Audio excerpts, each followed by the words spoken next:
Northeast Asian economies do not get along. Only America's two largest overseas military deployments in South Korea and Japan keep the locals from being at each other's throats.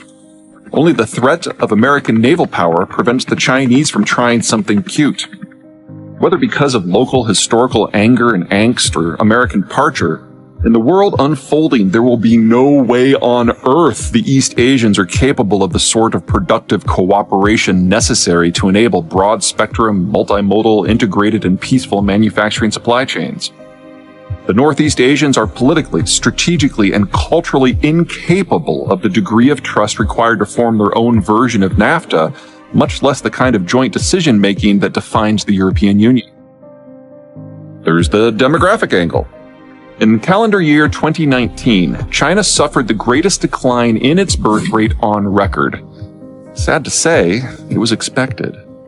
The one-child policy had depressed China's birth rate for long enough that China is now running out of 20-somethings, and 20-somethings are the people who have the kids. Generate fewer young adults, and the new generation can't have many kids.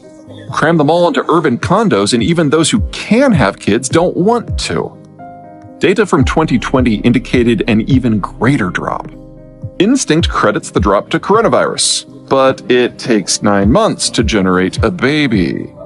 Most of the 2020 drop, therefore, was due to circumstances and choices made in 2019. Formally, China's birth rate isn't simply the lowest since 1978.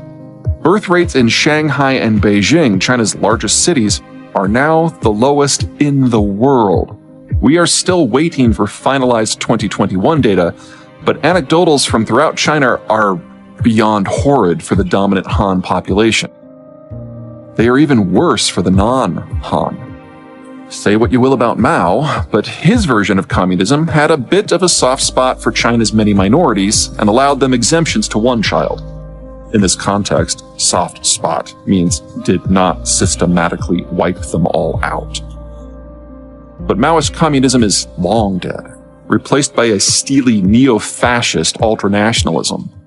As China faces the terror of disintegration in a deglobalized world, the Chinese Communist Party has begun systematic persecution of its minorities to the point of stationing CCP officials inside people's homes to prevent them from, among other things, procreating. The Uyghurs of Xinjiang saw their birth rate drop by half just between 2018 and 2020. Instead of exceptions to one child, some of China's minorities are now de facto under a zero-child policy. Add it up, and China is now the world's fastest aging society.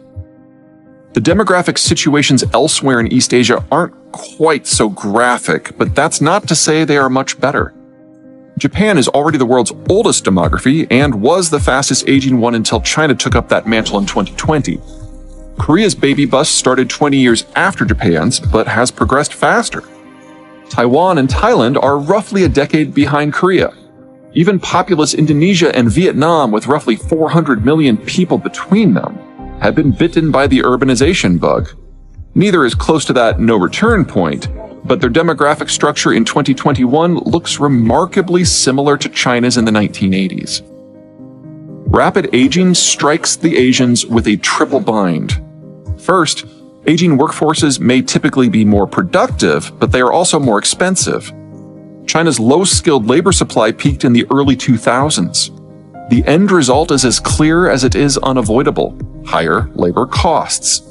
China is no longer the low-cost producer, and it hasn't moved up the value chain fast enough to be the high-quality producer. Second, such rapid aging precludes the Asians in general, and the Chinese in particular, from ever breaking away from their export model. There simply isn't enough local consumption to even hope to gobble up everything the Asians produce. And if the Americans no longer empower the Asians to export the world over, the entire Asian model falls overnight. Third and finally, rapidly aging workforces are perfectly capable of collapsing under their own weight via mass retirement. There's the question of input access. China imports more than 70% of its 14 million barrels of oil it needs every day. Taiwan, Korea, and Japan import more than 95% of their 1, 2, and 4 million barrel needs, respectively. More than 2/3 of all their inflows originate in the Persian Gulf, a region not exactly brimming with stability under the order, much less expecting to become more stable in the aftermath of the American withdrawal.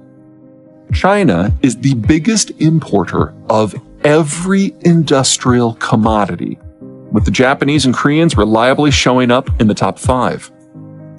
Energy aside, nearly all the industrial commodities in question come from the southern hemisphere, with Australia, Brazil, and sub-Saharan Africa being the biggest players. What doesn't come from them comes from Russia, and while I wouldn't put Chinese-Russian conflict at the top of my things that can go wrong list, it is nowhere near the bottom either. The Russians, after all, have a time-honored tradition of using resource flows to extract geopolitical concessions.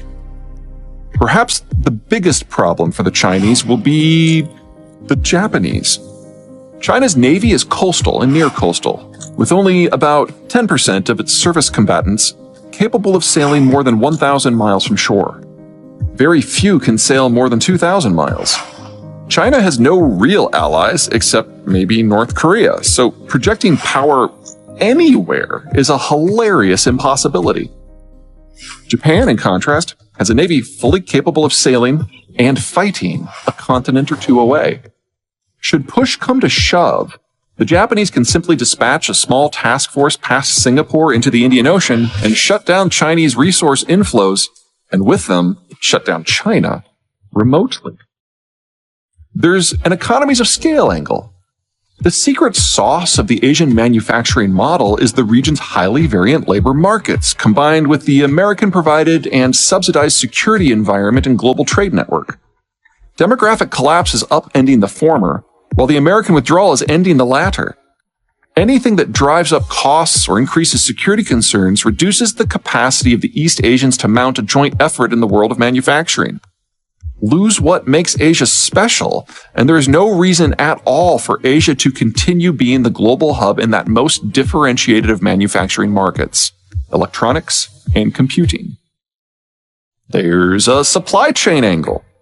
Anything that raises the marginal cost of manufacturing or transport, or increases instability and risk in manufacturing or transport, eliminates just-in-time inventorying from even theoretically working. That forces manufacturing closer to end consumption points. Since Asia Inc. is the world's largest manufacturer and exporter, it is this part of the world that will suffer the most from the future co-location of manufacturing with consumption. And since the very concept of just-in-time means no one stores much inventory, when it goes down, it'll all go down.